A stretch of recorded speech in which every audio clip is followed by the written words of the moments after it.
अगर आप दिल्ली एनसीआर से हैं, it's very very good news for you, क्योंकि आप हमारे बैचेज ज्वाइन कर सकते हैं।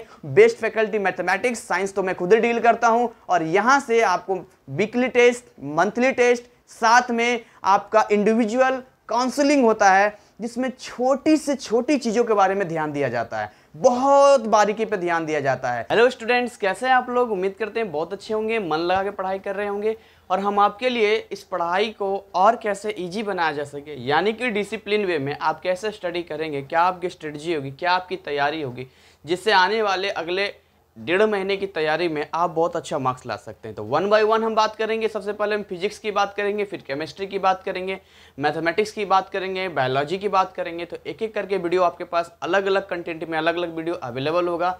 बट अभी एक चीज़ जो हम स्टार्ट करने वाले, वो स्टार्ट करने वाले फिजिक्स के बारे में, क्योंकि फिजिक्स से लोगों को लगता है डर, तो हमारे वीडियोज को देखेंगे तो बन जाएंगे निडर।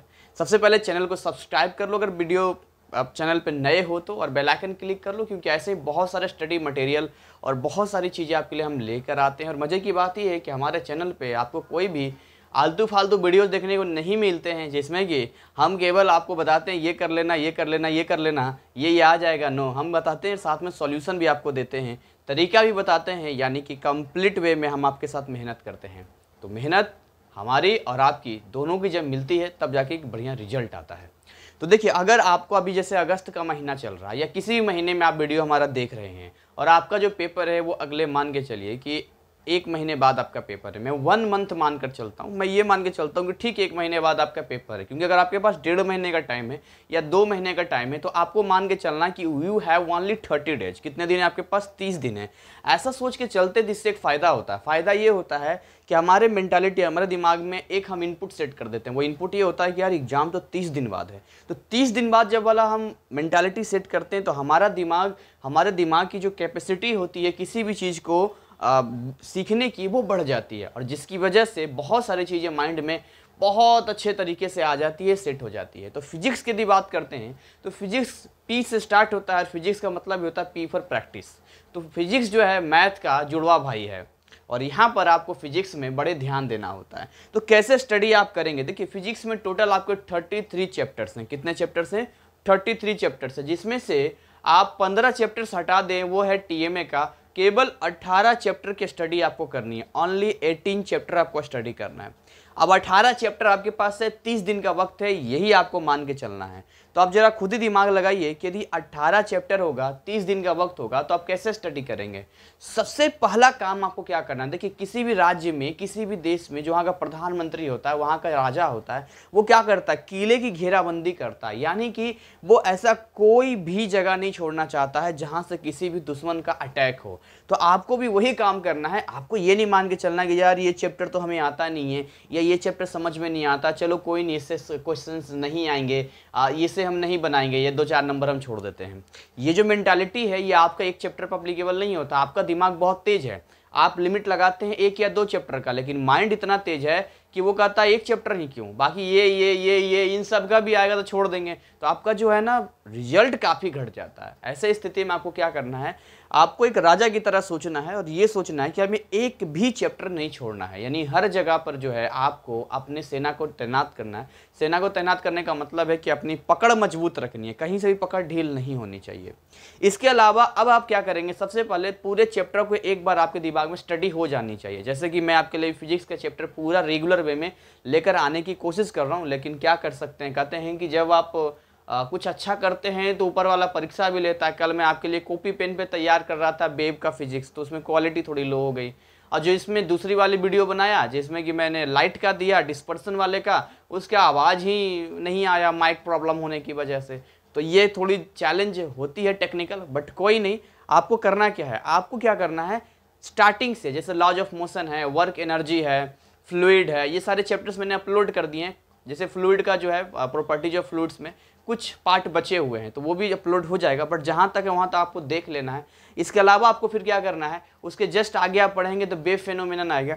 सो वेव फेनोमेनन की वीडियो अपलोड होते जा रहे हैं, उसको भी स्टडी करना है। उसके आगे आप पढ़ेंगे तो उसके अलावा आपको मिलेगा बहुत सारे इलेक्ट्रिक फील्ड है, इलेक्ट्रोपोटेंशियल है, बहुत सारे 15 है, 16 है, 17, 18, ये सारे चैप्टर हमने डाल दिया है। केवल लास्ट का एक चैप्टर रह गया है, फिर उसके जस्ट आगे बढ़ेंगे आप तो आपको लाइट के बारे में दिखेगा, जिसमें आपको पढ़ना है क्या है लाइट में, आपको पढ़ना dispersion of scattering of light के बारे में पढ़ना है। फिर उसके नीचे आप वेव फिनोमिनन ऑफ लाइट पढ़ना है। फिर उसके नीचे थोड़ा सा आप आएंगे तो आपको नजर आएगा कि उसमें जो आपको पढ़ना है वो मॉडर्न फिजिक्स के बारे में पढ़ना है। जैसे मॉडर्न फिजिक्स में आपको पढ़ना होता है कि जैसे इलेक्ट्रॉन के बारे में पढ़ना है, बोर मॉडल के बारे में पढ़ना है, इसका एक पार्ट वीडियो मैंने अपलोड कर दिया। ड्यूअल नेचर ऑफ प्रॉपर्टीज पढ़ना, न्यूक्लियस फिजन पढ़ना, फ्यूजन पढ़ना, ये सारी चीज़ें, न्यूक्लियर फ्यूजन आपको पढ़ना है।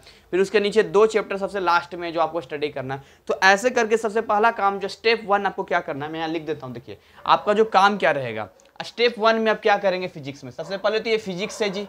फिजिक्स का मतलब क्या होता है, फिजिक्स का मतलब होता है P for physics, P for practice. तो आपकी प्रैक्टिस काफ़ी अच्छी होनी चाहिए, ये आपको ध्यान रखना है कि यहाँ से आपको प्रैक्टिस रखना है।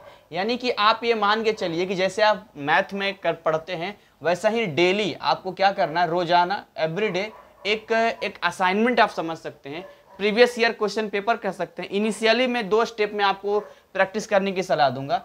स्टेप 1 में जो आप प्रैक्टिस करेंगे और स्टेप 2 में जो आप प्रैक्टिस करेंगे, दोनों ही मैं आपको बता देता हूँ। देखिए स्टेप 1 में जो आप प्रैक्टिस करेंगे वो आप बुक वाला क्वेश्चंस प्रैक्टिस करेंगे, नहीं चैप्टर बाय चैप्टर करेंगे आप। स्टेप 1 में जो आप प्रैक्टिस करेंगे वो आप करेंगे चैप्टर वाइज स्टडी प्रैक्टिस करेंगे। और दूसरा जो होगा वो करेंगे प्रीवियस ईयर क्वेश्चन पेपर, ये आप दूसरे स्टेप में करेंगे। तो जैसे मान के चलिए टोटल फिजिक्स में पढ़ना 18 चैप्टर्स है, टोटल है 18 चैप्टर्स है जो आपको स्टडी करना है। कितने चैप्टर्स हैं, 18 चैप्टर्स है जो फिजिक्स में आपको स्टडी करना है। और मैं आपको बोल रहा हूँ कि आपके पास 30 दिन का समय है, आपको यही लेके चलना है कि यू हैव ओनली 30 डेज। तो 30 डेज है और आपके पास 18 चैप्टर्स हैं। तो आप ईमानदारी से भी बांटेंगे अगर, तो एक दिन में एक चैप्टर करना तो खैर पॉसिबल नहीं होता है, ये मैं भी जानता हूँ। तो आप 30 की जगह 36 दिन ले सकते हैं, 18 दूनी 36 दिन ले सकते हैं। वो 30 और 36 लगभग 1 हफ्ता और एक्स्ट्रा ले लीजिए, कोई दिक्कत नहीं है। तो यहाँ पर जो है एक दिन में एवरेजली 2 चैप्टर का टारगेट आपको लेके चलना है। तो अभी आप कहेंगे सर आपके सिलेबस पर तो 18 का 18 चैप्टर अपलोड नहीं हुआ है। तो भाई जितना चैप्टर अपलोड हुआ है 18 में से आप देखेंगे तो लगभग मैंने अब तक जो है कितना चैप्टर, वर्क एनर्जी करा दिया, लॉज ऑफ मोशन करवा दिया है, वेव फेनोमेनन चल रहा है, फ्लूइड करवा दिया, 4 हो गया, फिर 5, 6, 7, फिर 8, 9, लगभग 50% पे हम लोग कवर कर चुके हैं अभी तक। तो 50% पे कवर कर चुके हैं, यानी अभी से भी अब तैयारी करना स्टार्ट करेंगे। अभी रिजल्ट अभी तो आने वाले 15 दिनों में पूरा कंप्लीट करवा दूंगा मैं। तो अभी से भी आप करेंगे तो लगभग आप देखेंगे कि 15 दिन के आसपास में आप आधा सिलेबस कर सकते हैं। तो चैप्टर बाय चैप्टर को क्या करना है, चैप्टर बाय चैप्टर आपको प्रैक्टिस करना है। न्यूमेरिकल्स आपको प्रैक्टिस करना है, जो उसमें मैथ होते हैं उसको आपको सोल्व करना है, फार्मूलों को सोल्व करना है। Second thing, previous year question paper कब करना है, जब आप इस लायक हो जाएंगे कि आपने 100% इसमें पूरा कर दिया। यानी टोटल सिलेबस जितना था, हर सिलेबस को 18 का 18 चैप्टर्स को आपने टर्मिनल क्वेश्चंस, इंटेस्ट क्वेश्चन सारा कंप्लीट कर दिया है। तब आप इस लायक हैं कि आप प्रीवियस ईयर क्वेश्चन पेपर उठाएंगे और यहां से सोल्व करना शुरू करेंगे। या एक तरीका यह भी होता है कि यदि आप इससे पहले प्रीवियस ईयर क्वेश्चन पेपर पे आएंगे तो आप उन्हीं चैप्टर्स के सवाल बना पाएंगे जो आपने पढ़े हैं। तो इसलिए मैं आपको सलाह देता हूं कि आप चैप्टर बाय चैप्टर पहले काम कर लें, और उसमें आप जब चैप्टर बाय चैप्टर काम करेंगे तो बहुत सारे डाउट भी आपके मन में आएंगे, बिल्कुल डाउट आएंगे। वो डाउट आप क्लियर कर सकते हैं। आप डाउट क्लियर करने के लिए जो है सिंपली कोई बड़ी बात नहीं है, आप हमसे संपर्क कर सकते हैं, कमेंट सेक्शन में बता सकते हैं। अगर लगेगा कि काफ़ी बच्चों के ये डाउट है या इसको वीडियो करना चाहिए तो मैं वीडियो भी लेकर आऊँगा और उसकी प्रैक्टिस भी करवाऊंगा। तो आप डाउट कर सकते हैं। डाउट आप पूछेंगे तो एक फ़ायदा ये होगा कि मान के चलिए कि हम लोगों ने, सर बोला सर इस चैप्टर से ये क्वेश्चन, सर इस चैप्टर, मान लो कि 100-150 बच्चों ने डाउट पूछा, तो मैं एक एक सबका वीडियो तो नहीं बना पाऊंगा, लेकिन जैसे ही सिलेबस में कंप्लीट करूंगा और जब मैं आपको साथ में प्रैक्टिस करवाऊंगा तो मैं उन्हीं क्वेश्चंस की प्रैक्टिस करवाऊंगा जिसमें आपको डाउट है, राइट। तो डाउट आप पूछेंगे तो मैं उसे नोट करता जाऊंगा कि ये बच्चों का डाउट है। जैसे कुछ बच्चों ने फिजिक्स में पूछा है डाउट, उसको हम क्लियर करेंगे, लेकिन अभी नहीं, अभी थोड़ा सा वक्त दीजिए क्योंकि सिलेबस को कंप्लीट करवाना है। प्रैक्टिस के लिए कितना टाइम आपको देना है, टाइम इज वेरी इंपॉर्टेंट, क्योंकि एवरीडे जो है आप कितना टाइम देंगे प्रैक्टिस के लिए। देखिए आपको सबसे पहले दिमाग में सेट करना है कि आपकी जो स्टडी होगी वो एक, आप इस तरह से रिपोर्ट, आप देखिए रिपोर्ट में लिखता हूं यहाँ पे, आप किसी फिजिक्स हो, केमिस्ट्री हो, मैथमेटिक्स हो, कोई भी सब्जेक्ट हो, इस रिपोर्ट वाले ट्रिक पे काम करना है। री का आर का मतलब होता है रिवीजन। अगर इस आर का मतलब बोलूं मैं तो इसका मतलब होता है रिवीजन आपको जरूर करना है। होता क्या है कि जैसे आपने आज एक पहला चैप्टर पढ़ा, यानी सपोज कीजिए आपने लॉज ऑफ मोशन पढ़ लिया, उसको मैंने कंप्लीट ही कर दिया आपने, उसके बाद आप चले गए वर्क एनर्जी पे चले गए।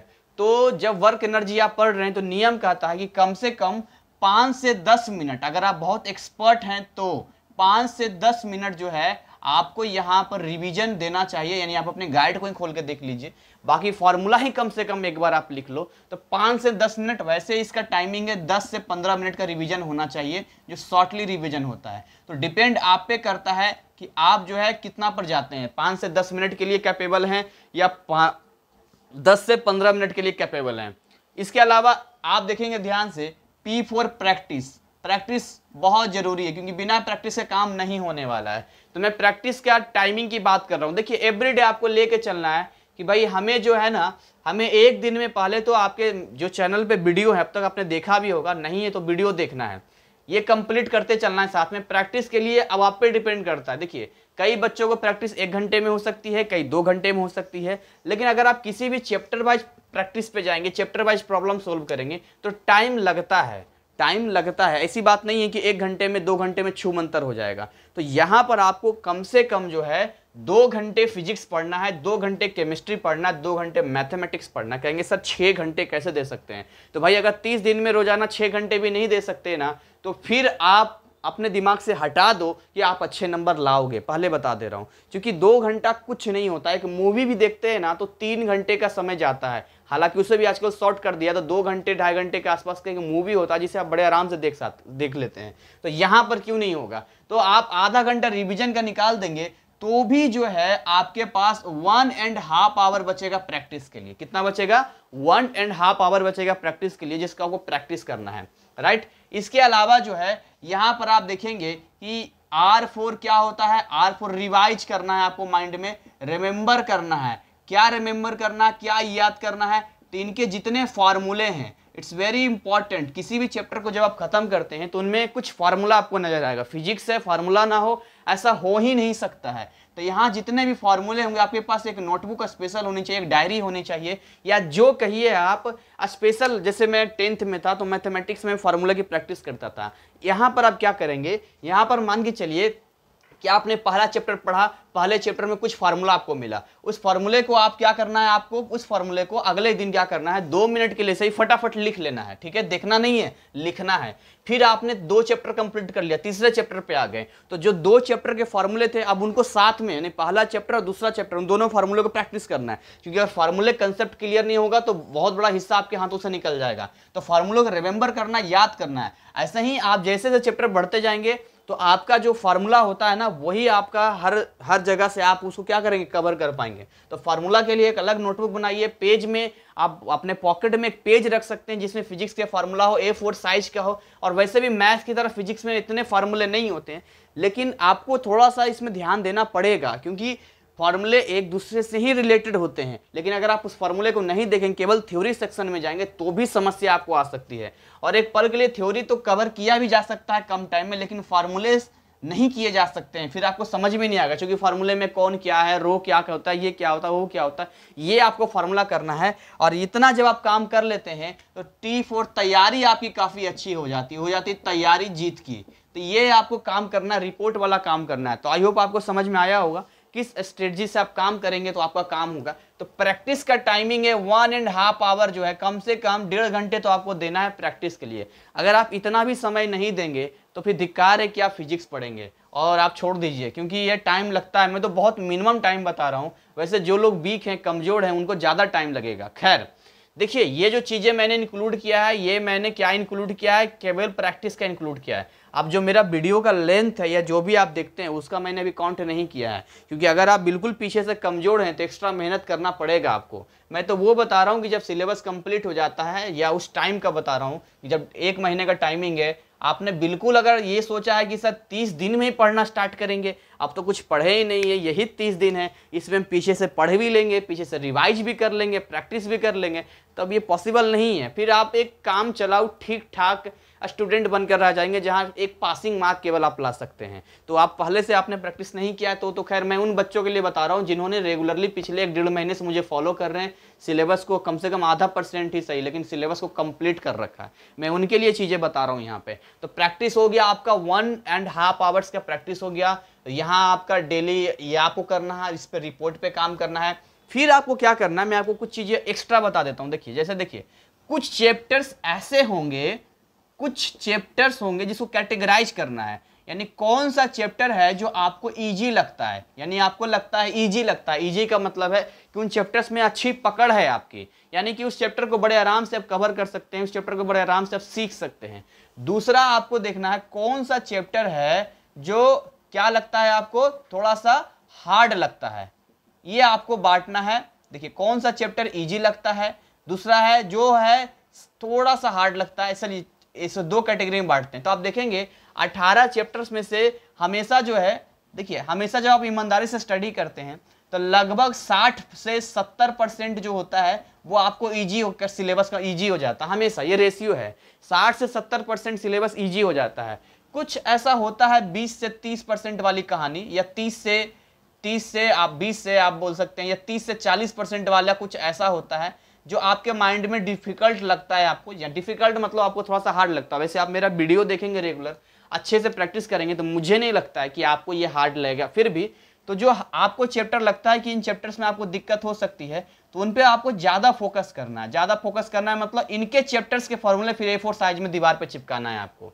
जो ईजी है वो तो ईजी है ही है यहाँ पर, तो ये साथ में आपको काम करना है।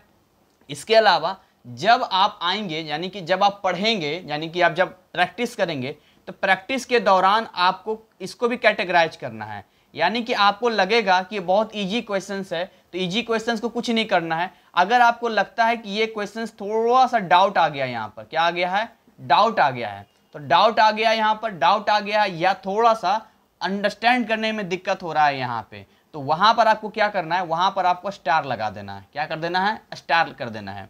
दूसरी चीज, जब आप previous year question paper solve करेंगे, previous year question paper solve करेंगे या बुक में होगा, लगेगा ये इंपॉर्टेंट है, लगेगा ये वाला इंपॉर्टेंट है, तो वहां पर डबल स्टार आपको मार देना है। इससे फायदा क्या होगा, इससे फायदा ये होगा कि एक रिवीजन के टाइम में जब आप जो रिवीजन यहाँ आप करेंगे, यहाँ पर 5 से 10 मिनट का, 10 से 15 मिनट का, तो स्टार और डबल स्टार वाले क्वेश्चंस को आप एक नज़र देख पाएंगे कि एक्चुअली में यहाँ पर ये क्वेश्चंस ठीक हैं, यानी कि क्वेश्चंस को आप मतलब देख लेना चाहिए एक बार। और लास्ट एंड इम्पॉर्टेंट थिंग, जब भी आप हमारा वीडियो क्लास देखते हैं, जब भी आप यूट्यूब वीडियो क्लास देखते हैं, तो कॉपी पेन आपके पास होना बहुत ज़रूरी है, क्योंकि अगर ये चीज़ें आपके पास नहीं होगी तो आप जो है केवल एक कहानी बनकर रह जाएंगे, यानी कि आपको चीज़ें समझ में नहीं आएगी।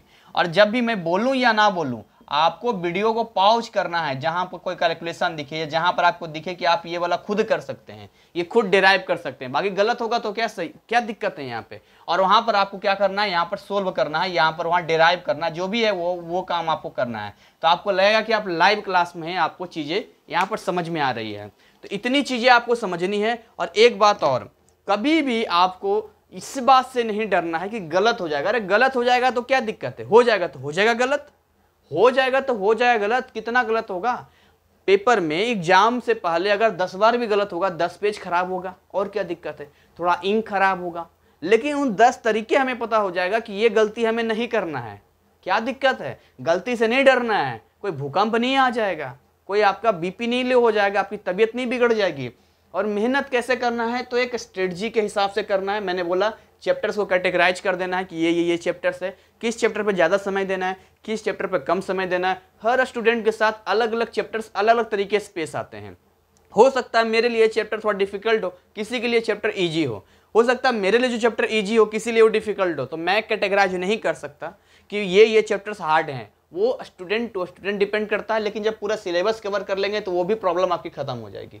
तो आई होप आपको यहाँ तक समझ में आया होगा। वीडियो बहुत ज़्यादा लंबा नहीं करना है। और इसी के साथ मैं आपको बहुत सारे बेस्ट विशेस देता हूँ कि आप अच्छे से मेहनत कीजिए, प्रैक्टिस कीजिए, क्योंकि फार्मूला जो होता है वो पकड़ होता है फिजिक्स का। फार्मूला मैथ हो या फिजिक्स हो, फार्मूला कवर होना बहुत ज़रूरी है। और मैथ में तो केवल फार्मूला से काम हो जाता है, पर फिजिक्स में फार्मूला भी अटैक होता है, साथ में थ्योरी का भी अटैक होता है। और कितनी अच्छी बात है कि 33 चैप्टर में से केवल 18 चैप्टर्स पढ़ने हैं, केवल 18 चैप्टर्स आपको पढ़ने हैं, 15 चैप्टर पढ़ना ही नहीं है, टीएमए में आपके चले जाते हैं। तो इतनी अच्छी राहत की बात आपके लिए है। तो आप क्या समझते हैं, इससे आसान क्या हो सकता है। तो खैर यहीं पर अपनी वाणी को विराम देता हूँ। ऐसे ही हंसते खिलखिलाते मुस्कुराते रहें। अगले पार्ट में मिलूंगा जिसमें मैं केमिस्ट्री और मैथमेटिक्स का सेपरेट वीडियो बनाऊंगा और आपके लिए लाऊंगा, और कोशिश रहेगी बायोलॉजी के लिए भी। तब तक जय हिंद, जय भारत।